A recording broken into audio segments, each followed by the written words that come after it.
नमस्कार दोस्तों। एक शिक्षित और अशिक्षित व्यक्ति के बीच का अंतर उनकी सोचने की प्रक्रिया, मानसिकता, उनके व्यवहार के आधार पर ही किया जाता है। पढ़ाई आखिर क्यों ज़रूरी है? दरअसल इसका उपयोग न केवल शिक्षा में बल्कि रोज़ाना दैनिक जीवन में भी किया जाता है। यह किसी विशेष क्षेत्र के ज्ञान और समझ का निर्माण करता है, जो आपके भविष्य के लिए आपको तैयार करने में मदद करता है। चाहे इसमें आपकी अपनी जो आप शिक्षा पढ़ रहे हैं, पढ़ाई कर रहे हैं, उसी में आगे आपको हायर स्टडीज़ के लिए पढ़ना हो या किसी भी क्षेत्र में जाना हो। और पढ़ाई की बात केवल शैक्षणिक विकास के लिए ही ज़रूरी नहीं होती, बल्कि इससे जो है व्यक्तिगत कौशल का भी एक निर्माण होता है। अच्छी अध्ययन कौशल होने से आपका जो है वो आत्मविश्वास, क्षमता, आत्मसम्मान भी बढ़ता है। और साथ ही ये जो है परीक्षाओं में जो तनाव रहता है, उसको अगर आप अच्छे से पढ़ाई किया हुआ है तो उसको भी चिंता को जो है कम करने में काफ़ी मदद करता है। तो कहना ये है कि शिक्षा ही जो है वो जीवन का एक बहुत बड़ा सार है।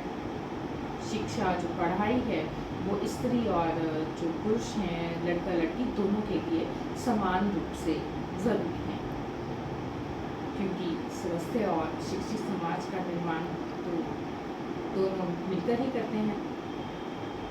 शिक्षा जो है एक इंसान के जो भीतर एक अच्छे विचारों का निर्माण करती है।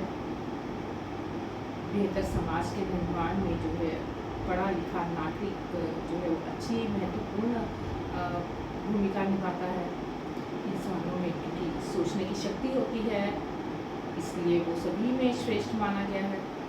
हम अपने बड़ों से सुनते भी आए हैं कि जो अशिक्षित मनुष्य की जो है वो सोच कुछ पशु के समान भी हो जाती है। ऐसा नहीं है, हम कई जो अशिक्षित लोग भी देखते हैं वो भी काफ़ी समझदार होते हैं। ऐसा नहीं है कि सभी अशिक्षित मनुष्य जो है वो नहीं समझदार होते, ये भी ऐसा नहीं है। पर जो पढ़ा लिखा आदमी होता है, उसका सोचने का जो एक ढंग होता है वो एक अलग होता है। बाकी तजुर्बा भी है जो वो बहुत कुछ सिखाता है। जो भी हो, शिक्षा जो है वो ज्ञानी तो बनाती है, और जो शिक्षा है, पढ़ाई है, वो अपने आप में एक संस्कार है। इसे जो है, और मुझे लगता है कि सबसे बड़ी बात जो है, शिक्षा हमें सभ्य भी बनाती है। एक बात और हम सभी जानते हैं कि हमारे जो बच्चे हैं वो बड़ों का ही अनुसरण करते हैं। जैसा हम व्यवहार करते हैं, हमारे बच्चे भी सीखते हैं। और सबसे पहले जो है आचरण माना ही जाता है, व्यवहार जो है वो बड़ों से सीखते हैं। तो इसलिए जो समाज में हमारा नेता, मुझे लगता है कि इसलिए पढ़ा लिखा ही होना चाहिए। और ये आज जो मैंने पूरी बात शिक्षा पर की है वो इसीलिए की है। मुझे लगता है आप सभी ने कहावत भी सुनी होगी कि जैसा राजा वैसी प्रजा। तो अब क्योंकि लोकतंत्र है तो यहाँ हम ऐसा कहना ज़्यादा ठीक रहेगा कि जैसा नेता वैसा ही आमजन। नेता अगर अपने भाषणों में अपशब्द का इस्तेमाल करता है तो धीरे धीरे आमजन भी वैसे ही हो जाता है।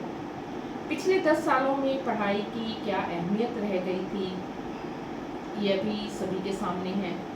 यूं भी पढ़ाई इतनी ज़्यादा महंगी कर दी है कि मिडिल क्लास को अपने बच्चे तक को पढ़ाने में जो है वो मुश्किलात का सामना करना पड़ रहा है। ऊपर से ये पेपर लीक हो जाते हैं आए दिन। पेपर लीक पर तो बहुत सभी ने तकरीबन बात भी की है, और तो मुझे लगता है कि मेरे कहने को इतना कुछ रह नहीं गया। अगर होगा तो फिर कभी आगे बात करेंगे। पर आज की बात पढ़ाई पर इसलिए मैं कर रही हूँ कि राहुल गांधी का जो एक बयान है वो काफ़ी इस वक्त सभी उस पर चर्चा कर रहे हैं। राहुल गांधी ने कहा है कि हार जीत तो होती रहती है, कोई भी स्मृति ईरानी के बारे में गलत शब्द ना कहें। तो ये सब जो उन्होंने कहा है ये उनके संस्कार जो उनके परिवार से मिले हैं और उसी के साथ साथ उनकी शिक्षा का असर है। अगर एक नेता आपको तमीज़ से बोलने को कहेगा तो समाज खुद ब खुद सभ्य और तमीज़ वाला बनेगा। नेहरू जी ने भी शिक्षा और चिकित्सा पर जोर दिया था, सरदार मनमोहन सिंह ने भी, बल्कि शिक्षा का अधिकार का जो है राइट टू एजुकेशन था, शिक्षा का अधिकार अधिनियम हिंदी में हम कहते हैं, तो ये कांग्रेस की देन है। उन्होंने इसमें जो है वो 6 साल से लेकर 14 साल की उम्र तक के बच्चों को सरकारी स्कूलों में मुफ्त तो शिक्षा की थी, बल्कि अनिवार्य शिक्षा की थी। और अगर हम पिछले कुछ सालों में नज़र पीछे की ओर डालें दोबारा से, तो आप देखेंगे कि यहाँ तक कि बच्चों को जो दी जाने वाली स्कॉलरशिप्स थी वो भी ख़त्म कर दी हैं। बच्चों को पढ़ाने के लिए तो आप कैसे बनाएंगे वो तो अलग बात है उनकी, बल्कि जो बच्चे पढ़ने वाले हैं उनकी स्कॉलरशिप्स को ही धीरे धीरे ये ख़त्म करते जा रहे हैं। इस वक्त पता नहीं किसी का ध्यान गया या नहीं गया, लेकिन जाना चाहिए था, इस पर बात होनी चाहिए। पर बात फिर वही आ जाती है कि अगर नेता पढ़ा लिखा होगा तभी वो पढ़ाई का महत्व जानेगा। अगर नेता कम पढ़ा लिखा है तो उससे पढ़ाई का इतना महत्व नहीं रहता। उसे लगता है कि अगर मैं नेता बन गया हूँ तो कुछ भी हो सकता है। फिर तो ये क्या पता कि दिमाग में, ऐसे नेता के दिमाग में जो है वो क्या चलता है वो तो वही जाने। क्योंकि यहाँ पर मुझे लगता है कि सभी की किस्मत इतनी अच्छी नहीं होती, बाकी आम लोगों को अपनी किस्मत जो है वो पढ़ाई से ही बदलनी पड़ती है। अगर हम यहाँ पर केजरीवाल की भी बात करें तो उन्होंने भी शिक्षा और चिकित्सा को ही अपना चुनावी हथियार बनाया था, क्योंकि खुद भी पढ़े लिखे हैं, इसीलिए उनको शिक्षा का महत्व पता है। तो यही बात मैंने जो है कि राहुल गांधी की कही थी, इसीलिए वो पूरा पढ़ाई का जो मैंने ये इतना आज बात की है, तो उसमें है कि राहुल गांधी में भी वही बात है, वो पढ़े लिखे हैं।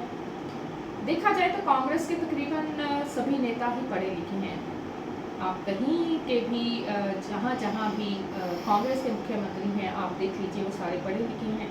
मैं पंजाब की हूँ तो मैं इस वक्त आपको पंजाब के बता देती हूँ कि पंजाब के भी जो कांग्रेस ने अभी जो पीछे इस वक्त से पीछे जो हुए थे विधानसभा के चुनाव, उससे पहले कुछ देर के लिए जो मुख्यमंत्री बनाए थे वो चरणजीत चन्नी बनाए थे, वो भी पीएचडी हैं। पर भारत की राजनीति कुछ इस तरह की हो चुकी है कि उनके किसी ने ये नहीं कहा कि वो एक पढ़े लिखे मुख्यमंत्री बनाए, बल्कि सभी ने ये बात की कि वो एक दलित नेता को मुख्यमंत्री बनाया था। तो मुझे लगता है कि ये जो बातचीत है या ये जो जातिवाद की भी जो खाई है, इसको पढ़ाई ही दूर कर सकती है। और पढ़ाई जो है वो बहुत महत्वपूर्ण है। बोला ही है कि जो पढ़ाई है वो सभ्य बनाती है, तमीज़दार बनाती है, संस्कारी बनाती है। तो मुझे आज बस यही कहना था।